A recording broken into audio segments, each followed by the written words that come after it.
할렐루야. 3월 31일 목요일입니다. 오늘도 우리에게 새날을 주신 주님께 찬양과 영광을 올려드리오며 주님의 말씀 앞에 겸손히 나아가는 우리 모두가 될 수 있기를 바랍니다. 오늘 저희들에게 주신 하나님의 말씀은 레위기 17장 1절에서 16절까지의 말씀입니다. 제가 말씀을 읽도록 하겠습니다. 여호와께서 모세에게 말씀하여 이르시되 아론과 그의 아들들과 이스라엘의 모든 자손에게 말하여 그들에게 이르기를 여호와의 명령이 이러하시다 하라. 이스라엘 집의 모든 사람이 소나 어린 양이나 염소를 진영 안에서 잡든지 진영 밖에서 잡든지 먼저 회막문으로 끌고 가서 여호와의 성막 앞에서 여호와께 예물로 드리지 아니하는 자는 피 흘린 자로 여길 것이라. 그가 피를 흘렸은즉 자기 백성 중에서 끊어지리라. 그런즉 이스라엘 자손이 들에서 잡던 그들의 재물을 회막문 여호와께로 끌고 가서 제사장에게 주어 화목제로 여호와께 드려야 할 것이요 제사장은 그 피를 회막문 여호와의 제단에 뿌리고 그 기름을 불살라 여호와께 향기로운 냄새가 되게 할 것이라. 그들은 전에 음란하게 섬기던 숫 염소에게 다시 제사하지 말 것이니라. 이는 그들이 대대로 지킬 영원한 규례니라. 너는 또 그들에게 이르라.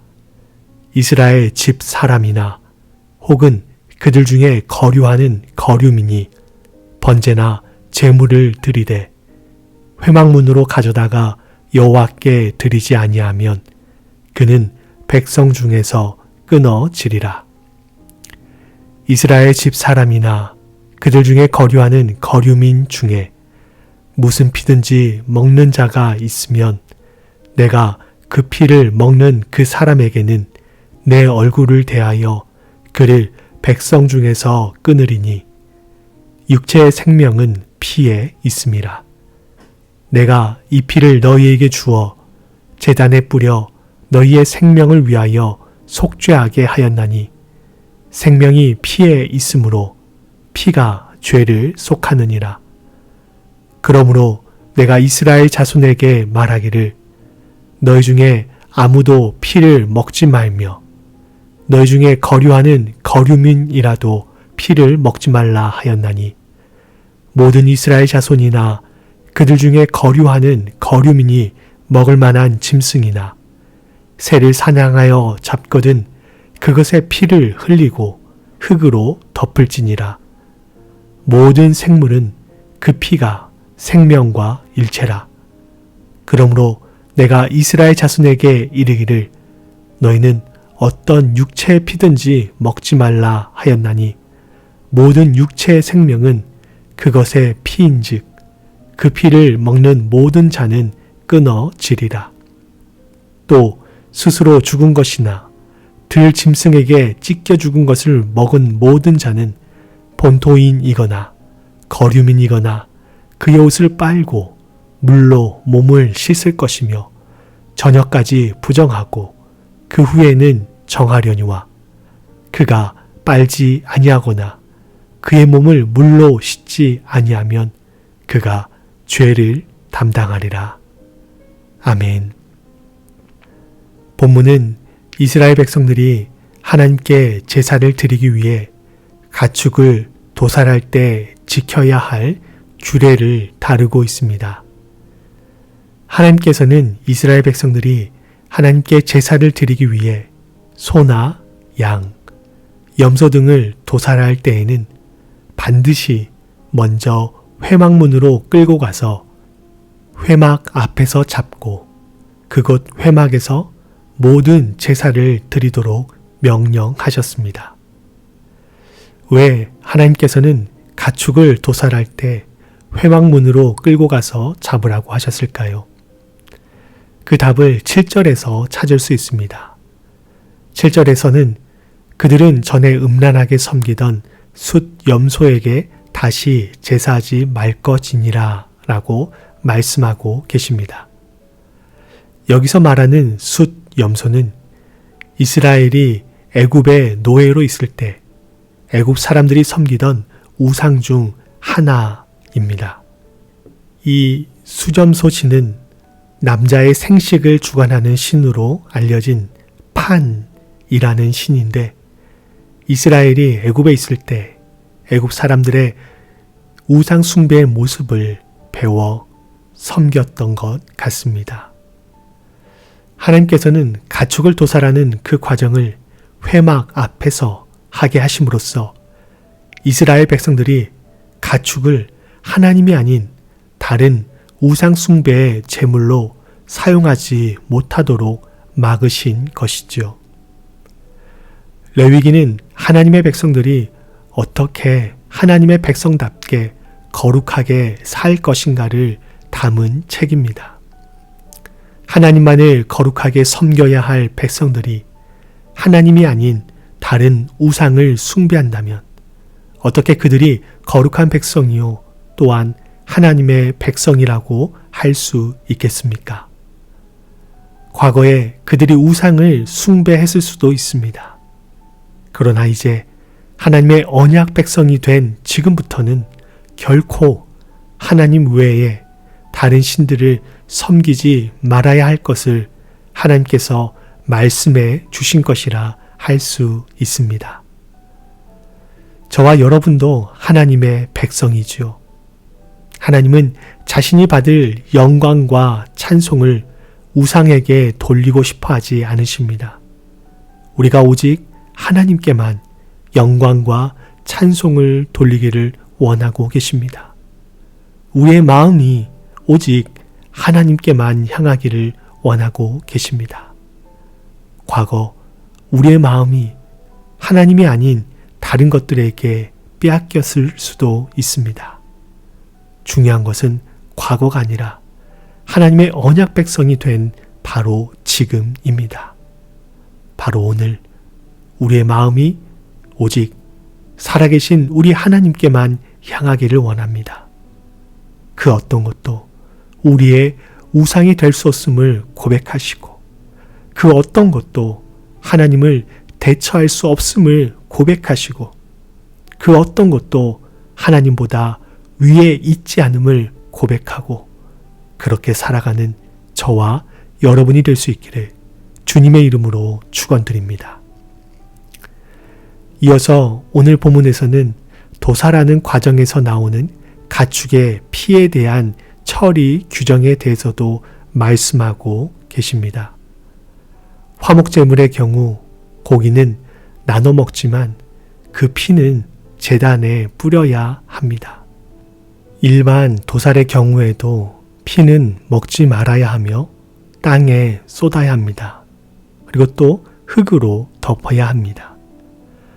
피에 대한 규례를 어길 경우에는 피 흘린 자로 간주하시겠다고 하나님께서는 말씀하십니다. 이때 피 흘린 자라고 하는 것은 살인한 자와 같이 여기시겠다라는 말씀입니다. 그리고 그 사람은 이스라엘 공동체 중에서 끊어지게 될 것입니다. 그렇다면 하나님께서는 왜 피를 먹지 말라고 금하신 것일까요? 본문 11절에는 육체의 생명이 피에 있다라고 말씀하시며 이 피를 제단에 뿌려 이스라엘의 생명을 위하여 속죄하도록 하셨습니다. 피는 곧 속죄를 위한 제의적 역할을 한다는 말씀이지요. 그런데 그 피를 마시게 되면 속죄를 하지 못하게 되니 피를 먹지 말라고 하신 것입니다. 다른 측면에서 조금 더 살펴보자면 창세기 9장 4절을 보면 하나님께서 노아에게 모든 살아있는 동물을 식용할 수 있도록 허락해 주셨습니다. 하지만 생명이 되는 피째 먹지 말라고 말씀하시지요. 만약 이를 어길 경우에는 반드시 짐승이든지 사람이든지 그 생명의 피를 먹은 그에게서 그의 생명을 되찾을 것이라고 경고하셨습니다. 하나님은 피를 생명과 연결시키십니다. 세상 모든 것의 생명은 하나님께 속해 있지요. 그런데 그러한 피를 먹는다라고 하는 것은 그 생명의 주인 되신 하나님을 경멸하는 행위가 되는 것이라고 말할 수 있습니다. 그래서 피를 먹는 것을 금한 것이지요. 사순절을 보내고 있는 이때 이러한 피의 의미로 우리의 죄를 위해서 피 흘려 죽으신 예수 그리스도를 묵상해 보기 원합니다. 새 요한의 고백처럼 예수님은 세상 죄를 지고 가는 하나님의 어린 양이십니다. 자신의 생명과 피를 십자가라는 제단에 뿌리셔서 저와 여러분 그리고 세상 모든 사람들의 죄를 해결해 주셨습니다. 이 고요한 시간 우리를 위해 자신의 생명을 기꺼이 내어주신 예수님, 그 모진 십자가의 고난과 고통을 참으며 피를 쏟으신 예수님의 사랑을 깊이 묵상해 보기를 원합니다.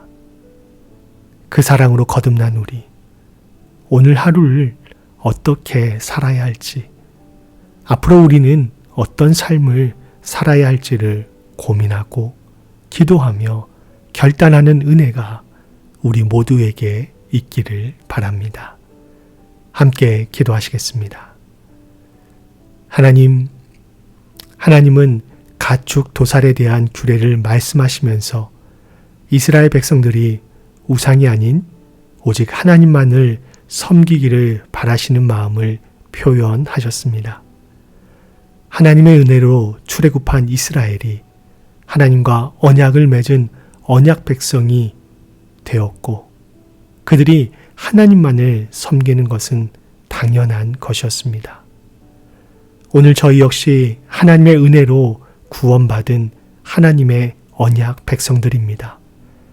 저희들도 오직 하나님만을 섬기며 오직 하나님께만 영광과 찬송을 돌리는 거룩한 백성들이 되게 하여 주시옵소서. 하나님의 언약 백성으로서 어떻게 거룩한 삶을 살지, 어떻게 이 어두운 세상에 빛과 소금으로 살아갈지를 고민하고 기도하며 또한 실천하는 오늘 하루가 되게 하여 주시옵소서. 또한 우리를 위해 어린 양이 되어 자신을 내어주시고 피 흘려주신 예수 그리스도의 사랑을 다시 한번 묵상하기 원합니다. 예수님의 사랑을 생각할 때마다 저희 안에 감사와 감격이 샘솟게 하시고 그 사랑을 소리 높여 찬양하는 저희들 모두가 되게 하여 주시옵소서. 예수 그리스도의 이름으로 기도하옵나이다. 아멘.